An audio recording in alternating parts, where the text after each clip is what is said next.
Hola amigos, bienvenidos una vez más a su canal Educando Alma. Hoy vamos a hablar sobre el virreinato. Exactamente sobre la educación en el virreinato. Primero que nada, ¿qué era el virreinato? El virreinato fue una parte importante de la conquista de los españoles a nuestro México. Bueno, dentro de 1545 a 1563 se confirmaron las tomas de decisiones de cómo debía enseñarse a la población indígena la educación de catequesis. Bueno, los niños de ambos sexos tenían catequesis todos los días. Ellos iban a un lugar a reunirse con una persona responsable para que pudieran ir a que les dieran catequesis. No era exactamente en un solo lugar, sino que ellos iban caminando por toda la calle y así recogían niños por todas partes. Y bueno, a ellos solamente se les enseñaba lo que deberían saber, ya no se les enseñaba o ya no se les contaba del pecado de Adán y Eva y todos ellos. Y a los adultos solo iban los sábados y domingos a catequesis. Ellos recibían la catequesis antes de la misa, y entonces ya después de la catequesis ellos ya podían entrar a misa. Los habitantes de las zonas rurales fueron enseñados de cómo eran sus costumbres, de cómo tenían que ser y pues, prácticamente lo que solo deberían aprender de sus antepasados. En la ciudad novohispana, en particular en la capital, se suponía que la enseñanza del catecismo era buena para todos y que sus normas los obligaban a conocer realmente la doctrina cristiana. Pero bueno, de las familias de mayor prestigio no faltó quien quisiera estudiar en lo que es la universidad, y otros eligieron estudiar más que nada o quisieron saber más que nada sobre las humanidades, y a eso se le conocía como educación media. Los niños asistían a escuelas diferentes y las niñas asistían a una escuela a la que se llamaba Grandes Amigas. A esta escuela las niñas que entraban pues no eran niñas cualquiera, eran niñas que venían de familias retacadas y que pues ellas no habían dado problema en ningún momento. Solo algunas llegaban a entrar y no muchas, no todas de las familias de mayor prestigio lograban entrar. La enseñanza artesanal. La necesidad y por provocación los frailes, aparte de que enseñaron la educación del catecismo, también impartían clases de oficios, talleres, de artesanías, para que así los indios pues pudieran ganarse la vida. Eso era lo que decían. Y también para esto hubo escuelas especiales.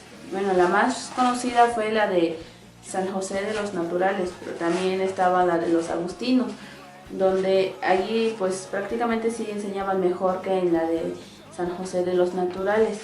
En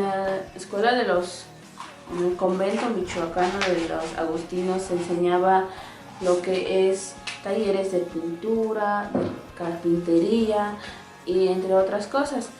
Esto tuvo mucha influencia para los oaxaqueños. Es donde más enseñaron a los indios a criar y aprovechar lo que son los gusanos de seda, se los conoce como gusanos de seda, para así poder fabricar fibras y tejidos que podrían competir con los que se importaban de Oriente. La edad habitual para iniciar esta preparación artesanal era de los 10 años, y había excepciones de aceptar a niños de 8 años y otras de 12 a 14 años. Y según lo acordado los contratos de aprendizaje.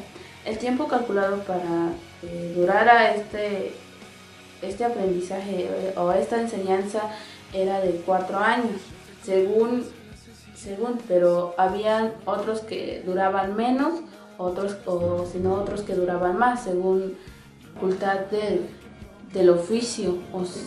Ajá. Y bueno, esto fue... hubo algunos adolescentes que fueron incorporados a estas enseñanzas artesanales obligatoriamente. Los estudios para los clérigos era el colegio de San Nicolás de Pátzcuaro, fundado por el obispo Vasco de Quiroga a mediados del siglo XVI, pero hasta eso nunca impidió la entrada de los indios a este colegio. Activamente tuvieron varias cátedras de universidad en la Ciudad de México y Puebla. Y aunque el Papa dio reconocimiento a los grados de los noviciados, la Real Universidad de México nunca lo aceptó. En contraste con el anterior,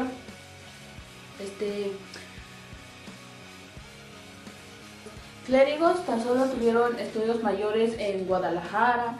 El Dino se fundó en Puebla a mediados del siglo XVII y pronto se abrieron en Chiapas, Antequera, hoy conocemos, hoy es Oaxaca, Oaxaca, Guadalajara y en la Ciudad de México, ya a finales del siglo XVII. Bueno, las enseñanzas de las primeras letras es lo que hoy nos parece un contrasentido. Fue algo espontáneo en la organización de los estudios del México colonial. Se comenzó por lo más difícil y de mayor responsabilidad, la universidad, para terminar con lo más sencillo y elemental, es decir, que la reglamentación de los estudios elementales de la última que se tomó en cuenta cuando ya impartían cursos en la universidad. Los jesuitas tenían numerosos colegios y habían maestros que enseñaban a leer y escribir en principales ciudades del virreinato.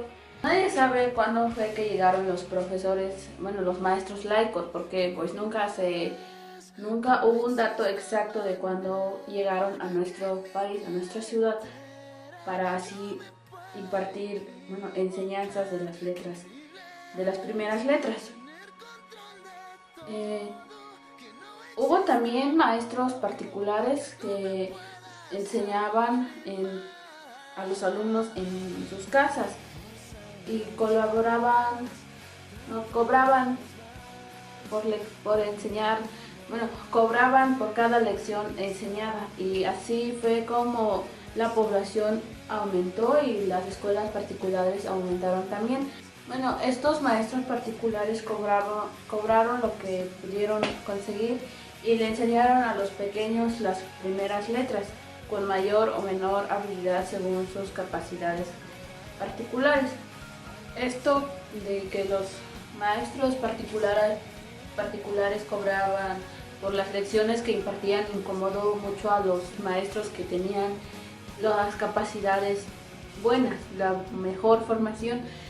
En las demás ciudades del virreinato eran muy pocos y no habían maestros de primera letra. Los colegios de las compañías de Jesús buscaron una alternativa para así poder darles clases de las primeras letras a alumnos que no podían llegar o no tenían una escuela cerca. Las clases les impartían los hermanos a las ciudades que realmente lo necesitaban, no como en la Ciudad de México, en Puebla y en otros lugares que ya había maestros, ya sea particulares o maestros mejor preparados.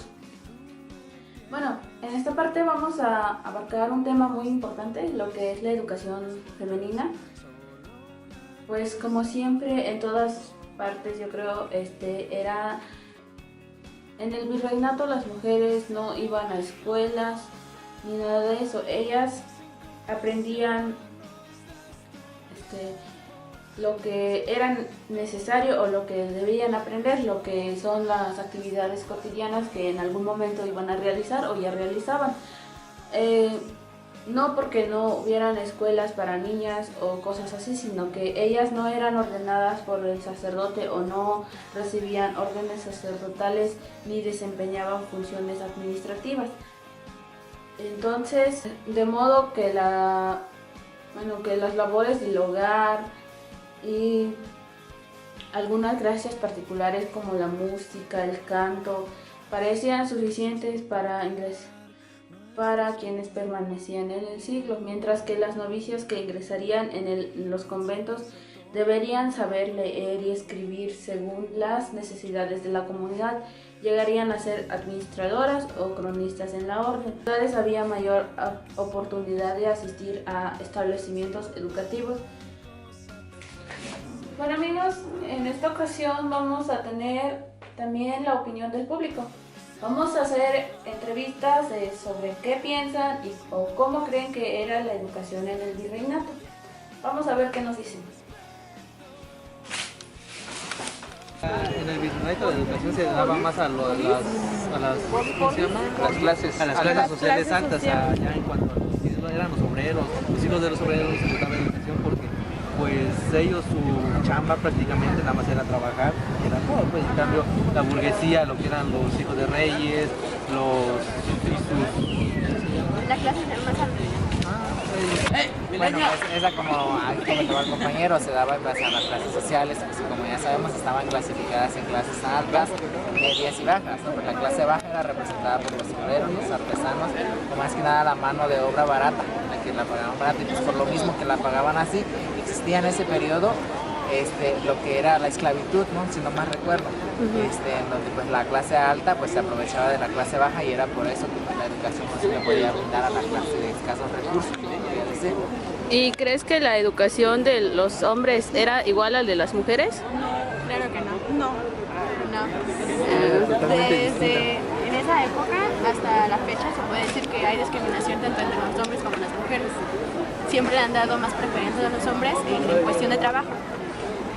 Se dice, o bueno, en las costumbres que la mujer se tiene que quedar como ama de casa siempre y que no puede hacer el trabajo de un hombre. Entonces siempre va a existir esa indiferencia tanto en el trabajo como en la sociedad, en sí. Entonces sí, no ha cambiado mucho. Porque todavía existen esas indiferencias entre lo que es una mujer y un hombre.